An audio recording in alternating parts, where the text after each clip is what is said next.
What another intro. Hey, Never John, get tired of that. special show, man. We got an exciting guest today. We sure I can't do. even say anymore. I mean, she's the Asa Cares poster child, I want to say. But Sarah from Asa Cares. Hey, Sarah, how you doing?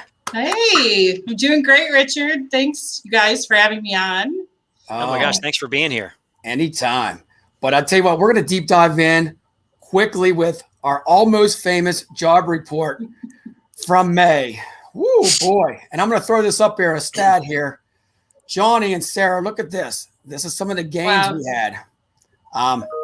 As I've done some research, the projected was 674,000 jobs. We're a little bit short on that. And believe it or not, 292,000 was hospitality. So what do you think, John? It was a nice reversal from what we saw in April, that's for sure. And it's good to see hospitality coming back and restaffing. I mean, Lord knows they need it. They took probably the biggest hit through the whole COVID disaster and pandemic. And, you know, it's good to see people taking those jobs because that's also a challenge. There's a lot of jobs out there that need to be filled and they're having trouble finding people to fill them for a number of reasons. And I think that's what's contributing to the slower than expected growth numbers in those folks getting jobs. And this month is going to be bigger than ever because guess what happens? What is it? 18 states, the $300 federal supplemental unemployment is gone. So guess what? You know what that means? Floodgates open, right, Sarah? Let's hope so. I'm not too optimistic, though, because the numbers that we need to fill those jobs is still lower. Even if all of those people collecting that stimulus come in, I think we still have a talent deficit. So we're going to have to address that moving forward. And being creative. I think it's interesting.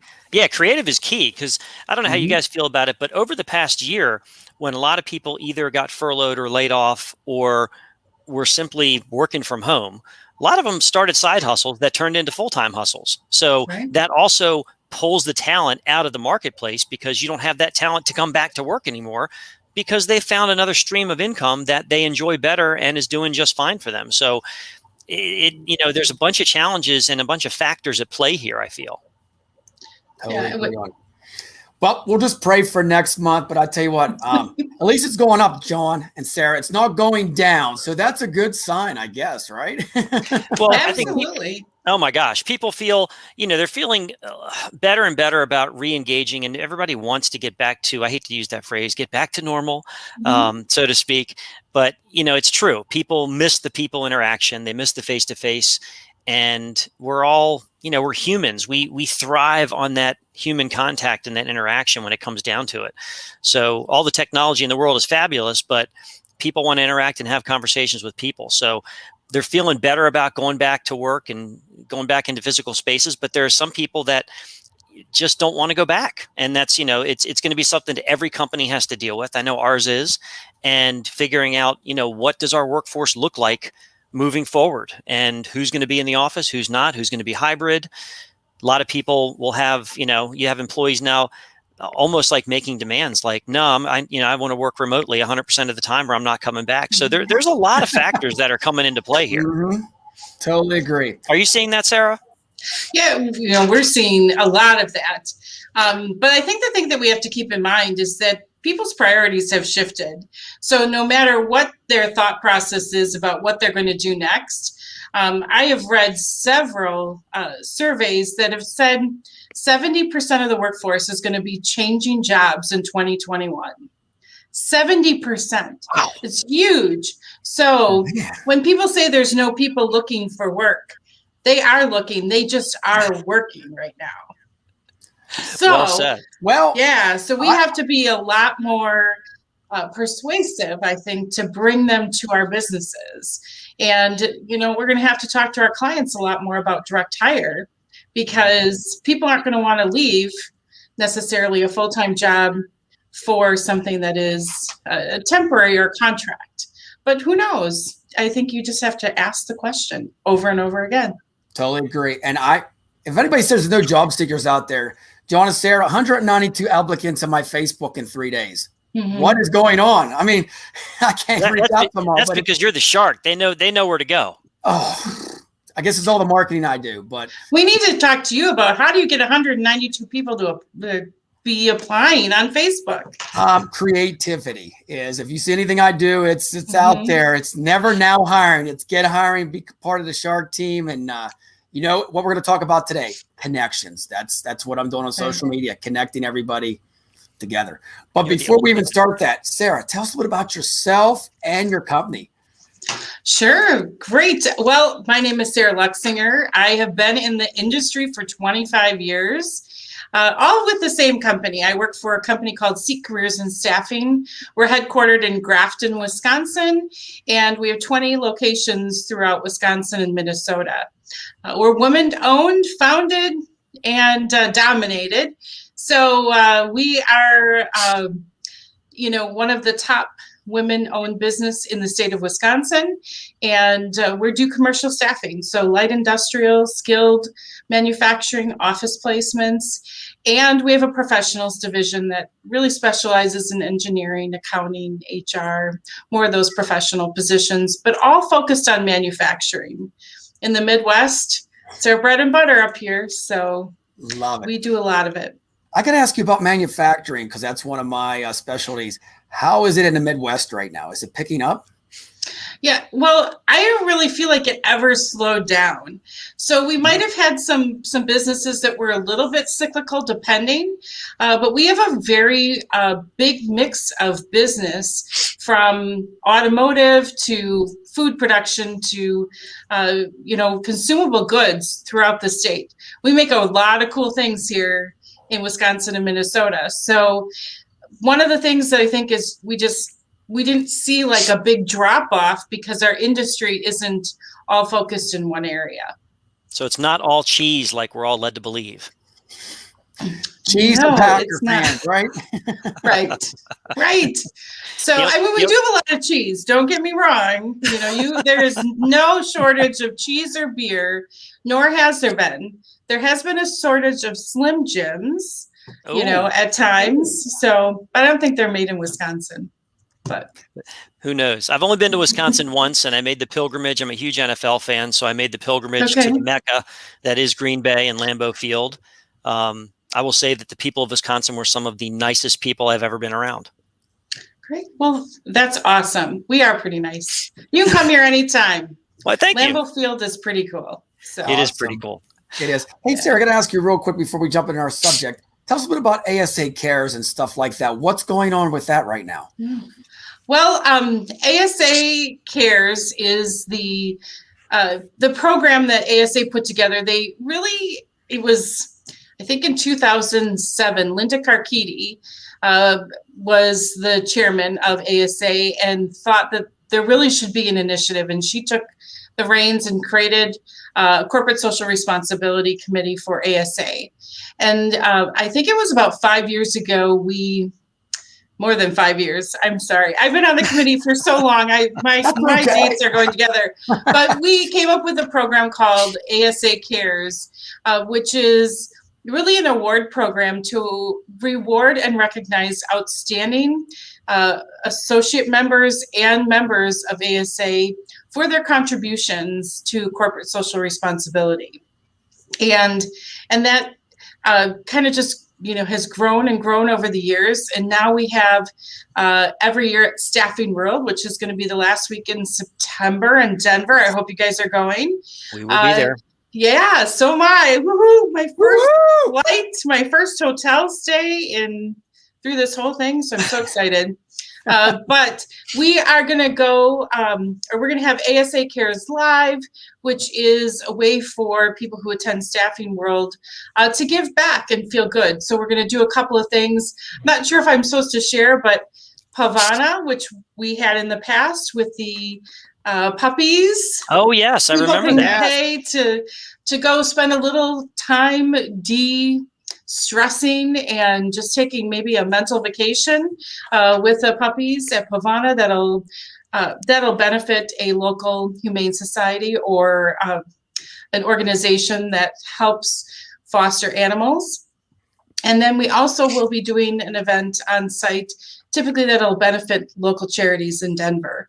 And I'm not exactly 100% sure what that's going to be yet. So we'll wait to see. That's awesome stuff. Mm-hmm. Exciting times. Yeah. Man. Wow. All right, Johnny, are you ready for the topic? Because this is one of my favorite topics, man. I'm ready because it's at the essence of what we do as recruiters. And we're talking about being a connector and really how what we do, I mean, that's our role as recruiters. Everything we do is connecting the dots. And it's not just, we connect candidates with clients, we connect clients with candidates, we connect them with each other.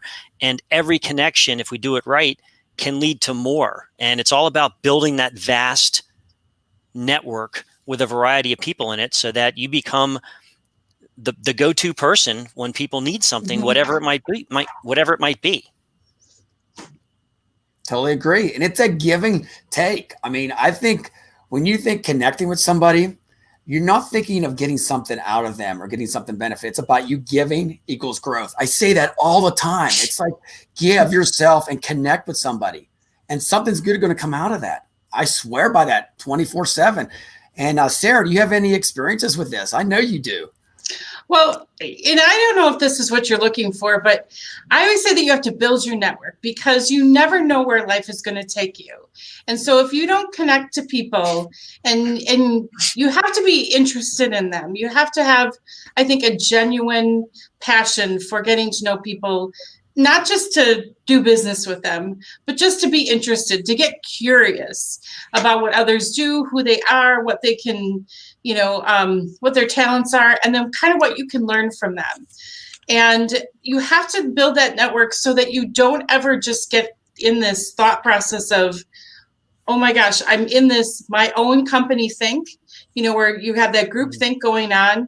Nothing ever changes. You never bring any new ideas. Because if you're always interacting and just staying within your own bubble, you don't grow outside of that. Mm-hmm. So when you learn and network and get to know people in your field, it's inspiring. It's wonderful to get that development and to learn things from other people who are in the same business as you. And while this isn't for me, but I always say that in staffing, you should build your network so that you never have to look for another job. And I'm not saying that you have to go find another job or that people are looking, but if anything would ever happen, you should have the network so strong that if you can reach out and talk about it, you'll never have to look for another job again. That's a great point. Mm-hmm. Love it. I didn't mean to cut you off. That's okay. that was the end of my thought. It's interesting because I think recruiters have a tendency to be very short-sighted. They're just looking for who do I need to get to fill the job I need to fill, and they're not looking beyond that. And every conversation, I wrote down what you said, and I love the phrase, Sarah, when you said "get curious." And I think that's a great motto that recruiters should adopt. You need to get curious and understand people for people first and candidates and clients second. If you bond with them and form that relationship, the business will come and your network will grow. But, I'm sure we've all been in a situation where we've been either referred someone or been introduced to someone that on the surface has nothing to do with what we do professionally. Yeah. But we took the time, we invested the time to get to know them. And lo and behold, they know people that and they introduce you to more people that can help, and you introduce them. And that's the spirit of connecting, is not being short-sighted, is being open-minded and casting that wide net when you're building your network, because that is what recruiting is all about. The more people you know, hey, remember the old phrase, it's not what you know, but who you know? Yeah. That's kind of the motto of life when you think about it. I got one for you, Johnny. It's not who you know, it's who knows you. I love that. Oh, I like that one. but I totally agree. I think both of you agree on social media too, connecting the right way. And we've all seen the spams and stuff like that. That's a no-no. Connect with somebody and say, let's talk about staffing and recruiting. Let's have a chat sometime. There's no thing. I don't want to get anything out of it. You know what I mean? Just let's have a good chat and see how we can grow and help each other. Simple things like that, Sarah. But you know how it is on social media right now. We can get spammed away. And I'm sure you got spammed a million times on LinkedIn, right? Yeah. And I think you can tell who's authentic. And that's really the name of the game in this time is being authentic. People don't want to deal with people. They don't want to be sold, right? They want you. They want to come to that decision on their own, but they want their problem solved. So if you can be that problem solver for that person, you can build that relationship. But you don't know what problem they have until you start asking questions. So I could give you all kinds of examples of the worst sales pitches, because I buy and I make the decisions for our technology and a lot of our services that we use in-house here. And oh my gosh, I think I need to write a new sales book, because these people clearly aren't getting the right training. And I have a product that I want to sell you, and here's why. And so won't you take 15 minutes? No, I won't. Right. Sorry. Right. So tell me what's in it for me. That's the key. And that comes with, and the reason why those folks that give those sales pitches get such a bad reputation. And by the way, Richard loves when I say this, to all the recruiters that do that, keep doing it, because it makes our job easier. Yes, it does. I'm okay with that. But they're not taking time, to your point, Sarah, they're not taking time to get to know the person they're calling. They're assuming that they have something that will benefit them without even knowing what's important to that person. And that's the cardinal sin in sales. And that's what makes deals fall apart at the end.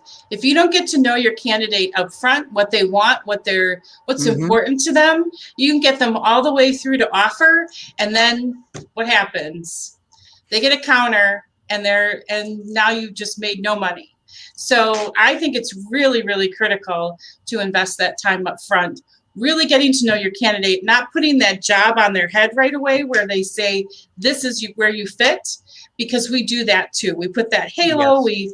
We say, oh my gosh, you're perfect fit for this company. And we haven't even spent 5 minutes with them, right? And so we're already signing the check and cutting the deal and thinking about how we're going to present them. And we're really not listening. And that, I think, is that's something I think that comes with experience in recruiting. I agree totally. Absolutely. I totally agree too. And I think the big thing is, like, I always say this all the time too, coffee chat, beer chat. When I get them on the phone, I hate to say it, I talk for a half hour, 20, 40 minutes. They're like part of my family when we're done. We're breaking it down where if they have to talk to me about a relationship, if they're one of my workers, I want that. I want that open end where, you know what, tell me anything about you. So you show up for work every day, and it works out because at the end of the day, they trust me and I trust them. And I think that's the biggest thing you both will agree on. That trust and believing in each other. You have to, and that shows that you've connected with that candidate on a deeper level than just a recruiter candidate relationship. And that's how, the beauty of our business, folks, is we're able to meet people and build a relationship that lasts potentially a lifetime. And that's one thing about recruiting that I've loved. I've got people that I placed 20 years ago that are now calling me to see if I can help place their children. And while that dates me and definitely shows my age, that's something that's when you know that you connected, made an impact. You might not have talked to them for a long time, but they didn't forget about you. And I never wanted to be that recruiter. And I'll encourage all the recruiters out there, when someone asks a candidate who placed you at this company, they should think of your name right off the top of your head. Not necessarily the company you worked for, but your name. And if they can't, then you did something wrong and you didn't connect at a deep enough level. It's easy to remember. Shark. Just say Shark. You know who I'm at. One of a kind, my man. But no, you hit it right on the head. And this goes into like networking at networking events. We can tie this up. I have so many people that join these chambers and different networking events. I haven't got anything out of what they say. I'm thinking, because you didn't apply yourself. When I go to an event, I don't even pull out business cards. It's a handshake, a fist pump, or a hug.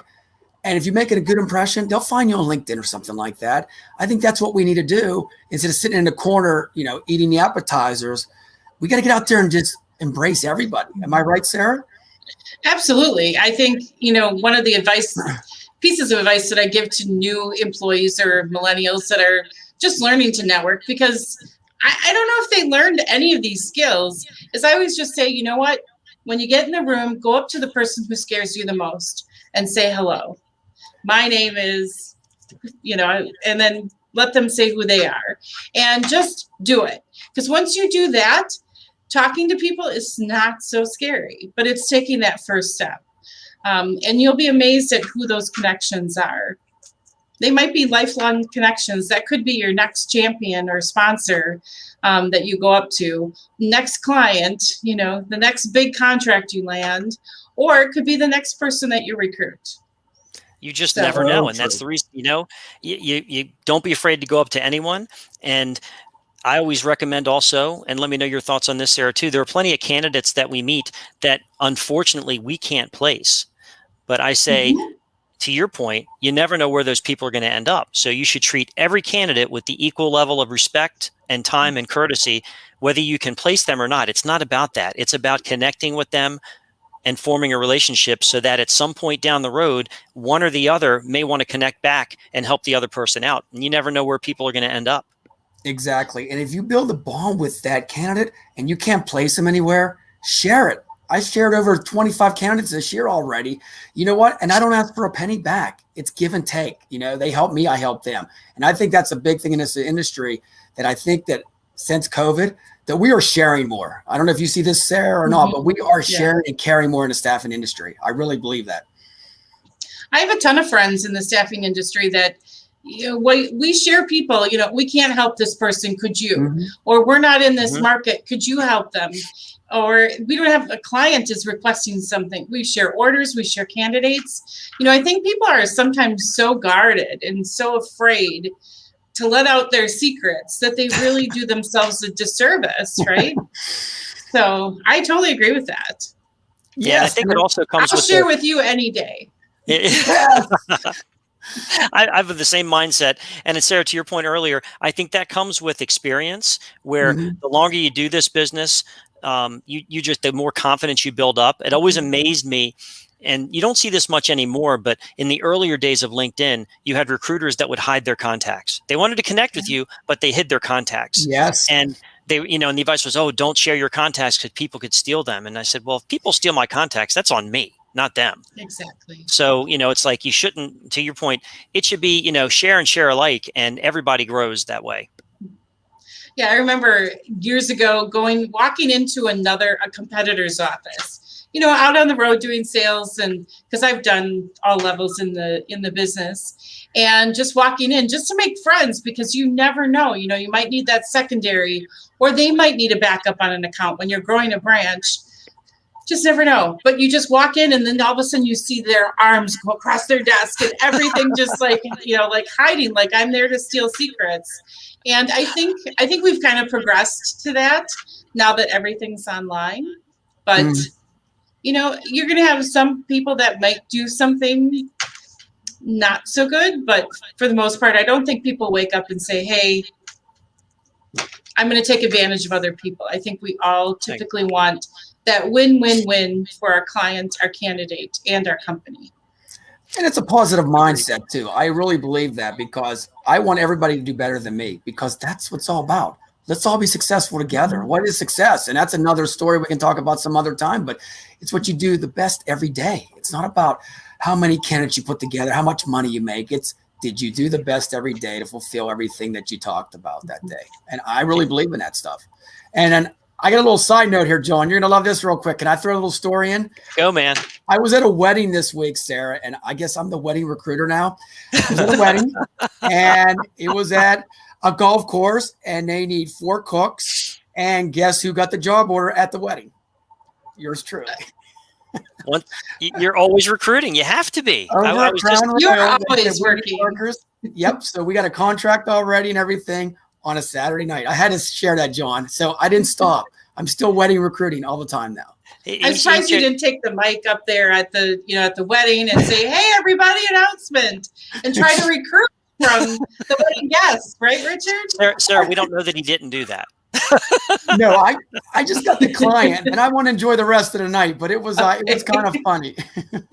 So if I'm at a wedding in the near future, Sarah, trust me, you'll see pictures out there where I'm recruiting at weddings now. So that is the second wedding you've told me that you recruited at. So Richard's just going to have a table reserved in his name, and at some point in the reception, he will just start taking people coming up and start screening them. Absolutely. You know what's amazing about it? Talking to the manager and the bartender while you're getting a drink in line, and we are connecting. And they're like, I said, the food's incredible. And like, wow, we wish we could have some more help. what happens? Next thing we connect, and the rest is history. But that's just because we connected with each other. I didn't even say I worked for a staffing firm or I'm Staffing Shark or nothing. I just wanted to hear them out. They told me all their problems, and then I try to solve it. That's what a good recruiter does. And as recruiters, I was just training a group of new hires this morning and reemphasizing that fact that you never know where your next connection is going to come from and where it's going to lead you. So you always have to be putting yourself out there. To your point earlier, Sarah, some people would be at the bar, Richard, they'd get their drink. They don't want to talk to anybody. And those that do talk, you never know where that conversation is going to go. To your point, it led you to a new client and job orders.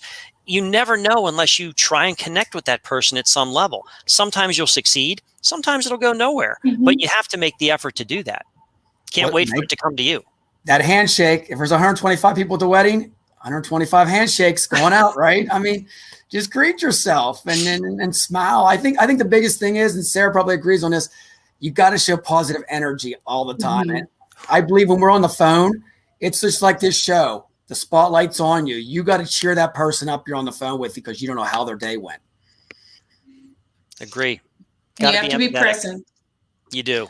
Yeah, be present and listen and ask good questions, And that's why I like the Get Curious line is because, sometimes we're like, oh, I don't want to do another interview. I've done 20 already.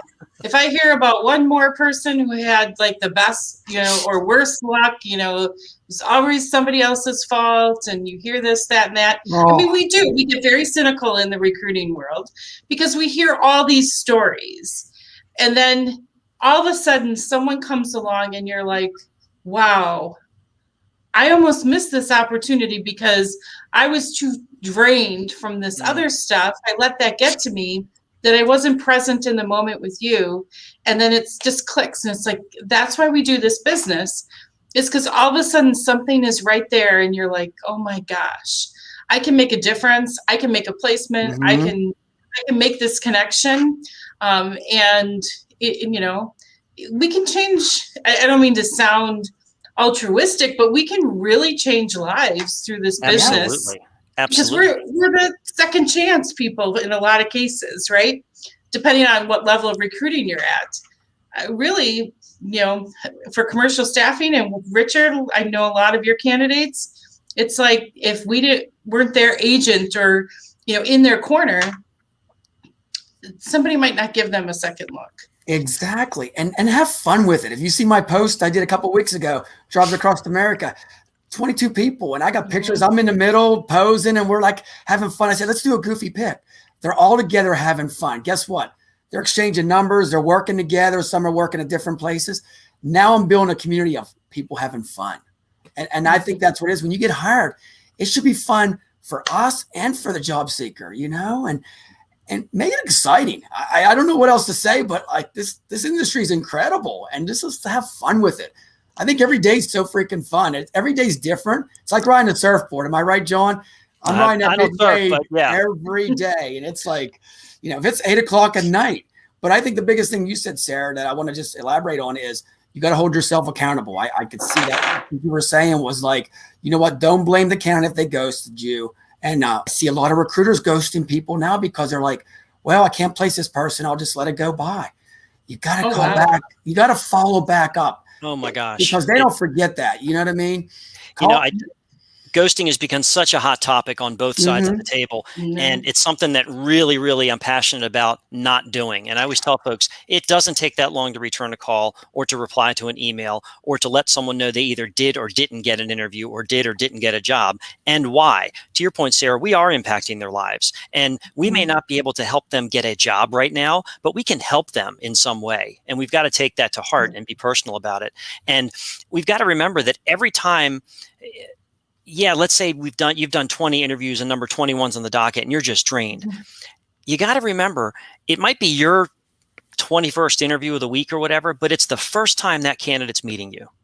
So to them, it's new. Billy Joel, who I idolize as a songwriter, someone once asked him, do you ever get tired of playing Piano Man? And his response was classic. He said, no, because I know someone in the audience is hearing it live for the first time. And as recruiters, we have to remember that. It might be something we've done a number of times, but it's the first experience that candidate is getting with you. So it's got to be your A game. You're right. And your voice tone and everything. Just bring your A game all the time. Sarah, any exciting stories in the last month that you want to elaborate on? Last month.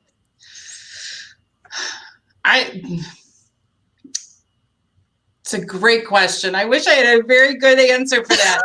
So, you mean about connecting? Connecting, or candidates, anybody that maybe in the last 3 months inspired you, like just somebody just stood out that you made an impact on. Yeah. Well, I don't do so much of the recruiting and the day-to-day, but I will tell you about a candidate that really has inspired me for the last few years. And he was someone that came to us right out of prison. He had been incarcerated, and actually wrongly incarcerated. He had a 6th grade reading level when he was arrested for a crime that he didn't commit. And he didn't know what he was signing. He thought he was signing a plea because they told him he would be signing a plea. If he pled guilty, then he would have a lesser sentence. Well, that lesser sentence ended up to be 30 years in prison. And he came to us with this, smile on his face and a 30-year work gap in his employment history.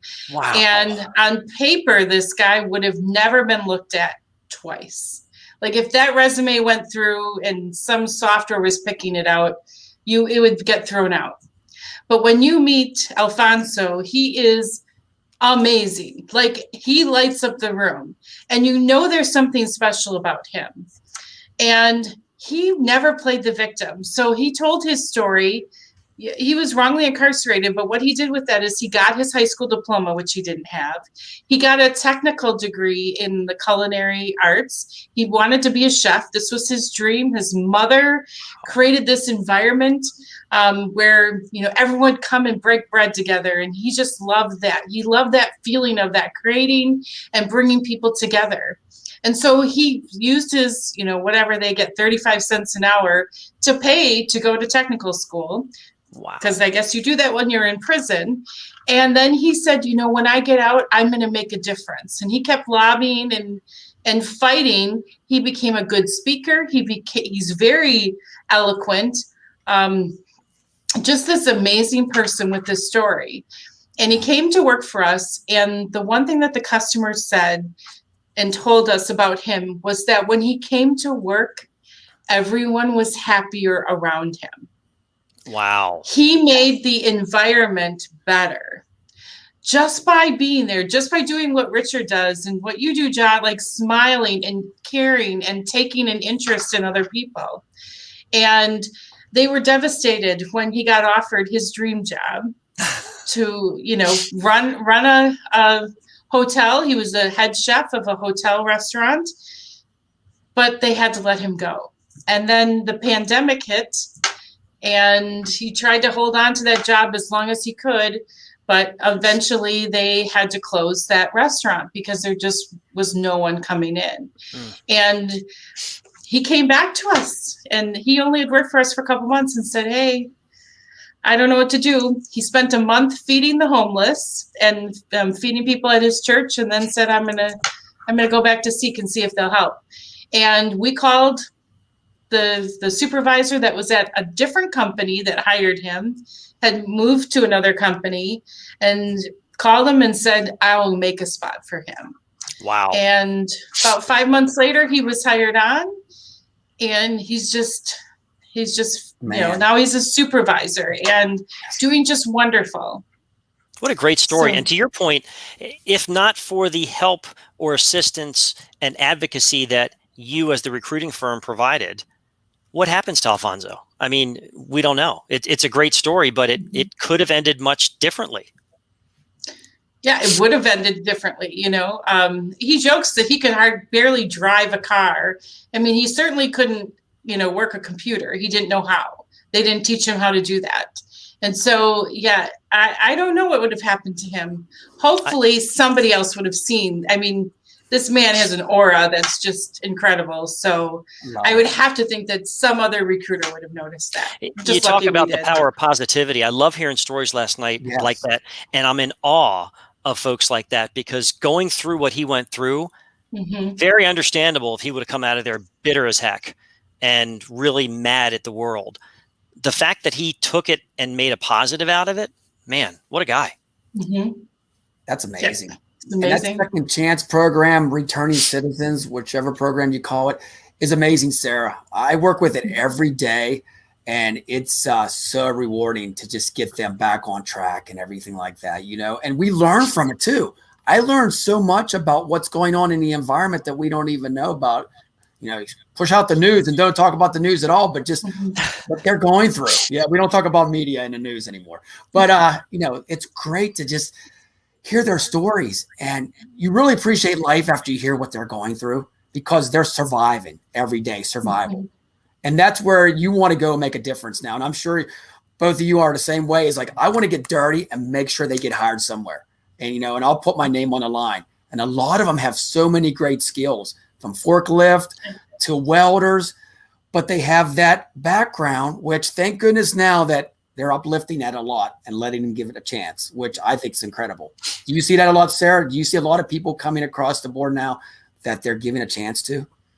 Well, we have pretty favorable return to the workforce laws in Wisconsin. So our arrest and convictions record, you know, you cannot consider any crime if it doesn't substantially relate. So we don't have, our legislation is pretty pro the employee. However, clients know, unfortunately, you know, they're not as always open to that. And I would say that majority of our clients are so great at helping, you know, return offenders. You know, but you have people that, my house, my rules, right? And hopefully you don't, you know, you don't have to deal with that very often. There's always a spot for these individuals. And sometimes, like you said, they just need a chance. And hopefully companies will see the value of that. The one thing that we have seen is lifting the requirement for manufacturing to have a high school diploma. I think that's a bigger deal for us than the criminal background. Wow. Yes. And I agree totally with you. I've flipped 3 companies already where they said they won't hire anybody with a background, and they did it. I mean, I go in and might say a couple words to them, but they come back to me and says, I can't find workers now. I believe in you. And once you have 1 or 2 and they do an excellent job, I mean, they just drop everything and say, you know what, bring them on and let's do it. Because I said, let's not single people out. Don't single people out. Give them a shot. So it's working. I think we just have to be a little stiff arm with them and keep saying, you got to give them a chance, you know? And as recruiters, again, the client, it's really very low, minimal to no risk, because it's really our reputation that's at stake, because they're our employee. We put them to work. If the person bombs, okay, great. They were never on the company's payroll. We asked them to give it a shot. We're putting our reputation on the line, saying we believe in this person. They're a representation of us as recruiters. So we wouldn't do that with people that we did not believe in and that we didn't feel strongly about and didn't have a connection with. So I'd like to think that clients see that now more than ever. I know in the professional ranks, we've got people that are, you know, now hiring folks without degrees that never hired without degrees before. And, you know, they don't need the pristine university education and the high GPA. It's all about, well, what do you bring to the table? Are you good for our culture? Do you want to grow and learn? Do you want to, you know, develop within our company? And that whole mindset, it's taken a long time to shift. But as a result, there's some really great talent that has risen through the ranks that 10, 15 years ago might not have even gotten looked at. I totally agree. All right, Johnny, final thoughts, my man. I mean, about connecting. You know what? I'm gonna quote Sarah because she's been awesome, and I agree with everything she said. Be authentic and get curious as a recruiter. I am going to so steal that from you, Sarah, and use it. It's in his new book coming out. His new book. It's how we all grow as recruiters, right? I always tell people recruiters learn from other recruiters over time. It's like no one ever rarely create something on their own. They build off other people. But I love that. And I'm going to permeate that message because it's so true. Get curious. And if you get curious, you'll want to connect with everybody you meet with, because you never know where that connection is going to lead. Yeah, years ago, I had that, Dale Carnegie has the stack. I don't remember what it's called, but it's like the networking stack or whatever, where you ask all these questions. I think if you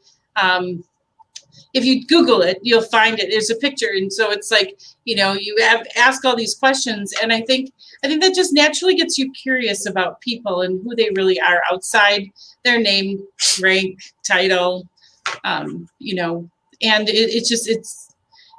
it's so interesting and fascinating to meet people. If I would have never done that, I wouldn't be here talking to you guys today. Look at that. Wow. Right?